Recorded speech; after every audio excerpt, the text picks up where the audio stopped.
What does it actually mean to be resilient? And why does the standard advice feel so exhausting? We're told to grow thicker skin, to tough it out, and to let things roll off our backs. But if you're somebody who feels things deeply, that advice feels less like a strategy and more like a punishment.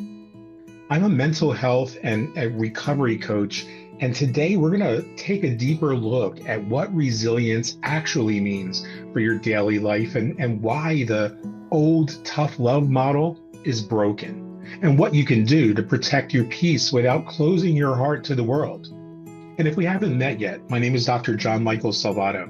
I share practical tools from behavioral psychology and coaching so that you can build a life that actually feels good to live.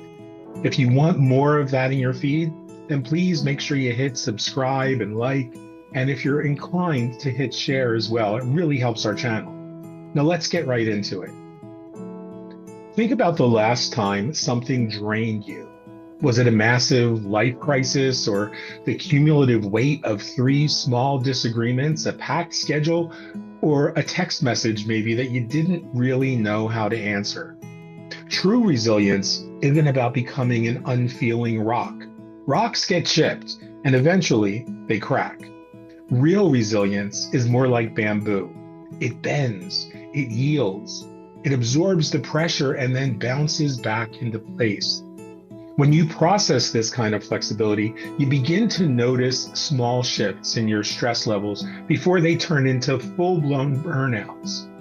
You become hyper-aware of your internal battery, and instead of forcing yourself through a grueling day and then collapsing, you learn to read the warning signs early. You change the music in the car. You step away from your desk for 5 or 10 minutes and get out in the sunlight. You adjust. Now let's be completely honest for a second. The way our society talks about grit is completely unsustainable. We treat constant output and emotional stoicism like badges of honor. But that approach ignores how our central nervous system actually functions. When you try to suppress your emotions and your emotional responses to fit into a relentless, fast-paced environment, you're actually not solving the problem. You're actually just storing the stress in your body. And there are three core pillars to building a flexible, sustainable kind of strength, a real resilience. So let's break those down. The first pillar is understanding how to reset your nervous system in real time. This isn't about taking a 2-week vacation once a year. It's about micro recoveries. When you experience a stressful encounter, your body floods with adrenaline. You immediately jump to the next task. That stress in your body then begins to stay trapped. Regulatory resilience means that you intentionally close the stress loop. You finish that tough meeting, and instead of opening your email right away, stare out the window for 60 seconds. You take a pause. You let your shoulders drop and give your body permission to signal that the danger, that the stress has passed. The second pillar is emotional boundary management. If you're empathetic, you naturally absorb the moods of the people around you. Being supportive is a beautiful quality, but if you take on everybody else's pain without a filter, you're going to run out of gas pretty quickly. You've got to learn how to drink as you pour. Think of your energy like a home. You can leave the front door open so that friends can visit, but you don't let random strangers rearrange your furniture. Setting a boundary doesn't make you cold. It means you care enough about the relationship to ensure that you don't grow to resent it later. You learn to say, I want to support you through this, but I don't have the mental space to dive deep into that right this second. It's compassion for yourself and for the other person. The third pillar is learning to separate factual data from emotional noise. When something goes wrong, our brains have a tendency to write a script. If a project fails, the brain doesn't just say, wow, that strategy didn't work. It says you're failing and everybody's noticing. Now, mentally resilient people learn to catch that narrative, catch that recording early. They learn to look at the situation and say, what part of this is a fact and what part of this is just my stress talking? What part of this is old fears manifesting in the narrative that's playing in my brain right now?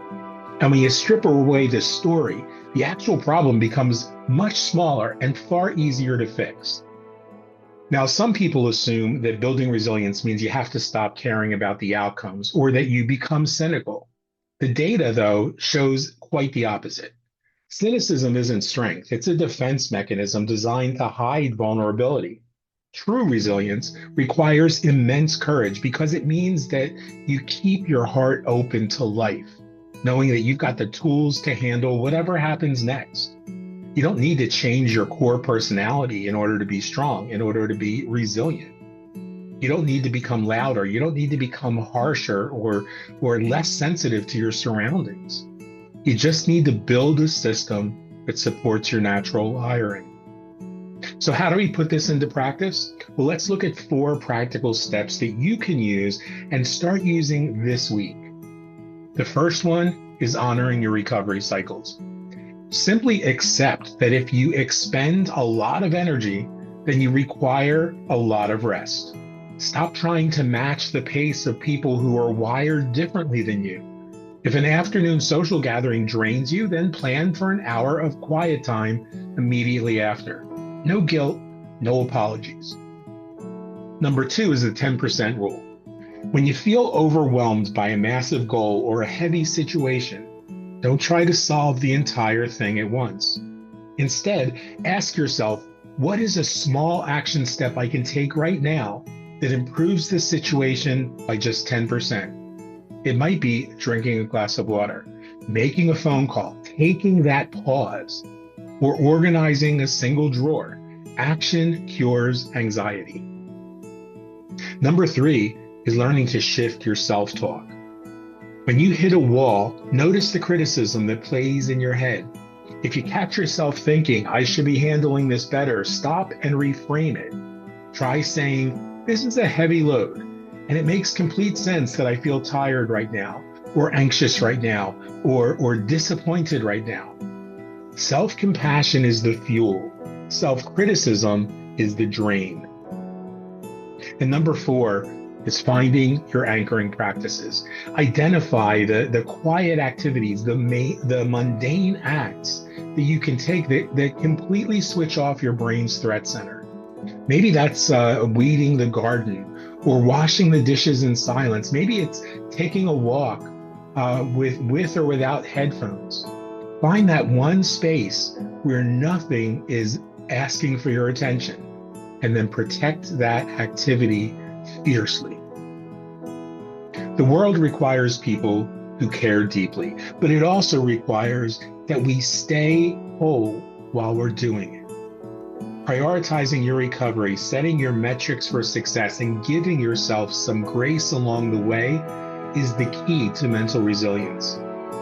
If this perspective helped you today, please hit subscribe and share your thoughts in the comments. Tell me what your favorite part was, what the best strategy was, what kind of aha moments you had. I'd love to know the specific area of your life that needs a bit more balance right now.